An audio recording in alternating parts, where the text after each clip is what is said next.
Kontestasi politik menuju pemilihan presiden 2024 mendatang semakin menghangat. Hasil survei Indikator Politik Indonesia terbaru menemukan elektabilitas Prabowo 22,2% dan Airlangga Hartarto 1,2%. Kemudian Ganjar 19,8% dan Sandi 1,8%, Anies 15,9% dan AHY 3,1% atau 19%. Sementara pada jajak pendapat Indonesia Survey Center menemukan elektabilitas Prabowo 33,5% dan Airlangga 1,3% jika ditotalkan menjadi 34,8%.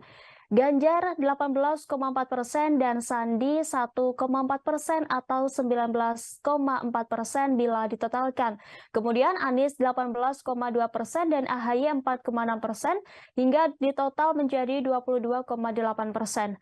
Lembaga Survei Indonesia juga merilis hasil survei nasional, salah satunya survei Capres terbaru. Survei melibatkan 1.229 responden dengan margin of error kurang lebih 2,9% dalam periode 31 Maret hingga 4 April 2023.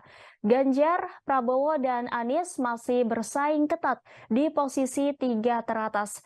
Hasil survei LSI dengan simulasi 19 nama menempatkan elektabilitas Ganjar Pranowo 19,8%, Prabowo Subianto sebanyak 19%, dan Anies Baswedan sebanyak 18,4%.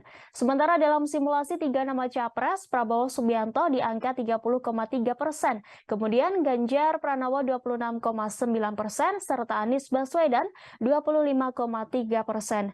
Sebagai informasi, Ganjar Pranowo telah diumumkan menjadi bakal capres dari PDIP. Ketua Umum PDIP Partai Golkar Jawa Barat, Aceh Hasan, mengatakan Airlangga Hartarto akan intensif komunikasi dengan Koalisi Indonesia Raya atau Partai Gerindra dan PKB.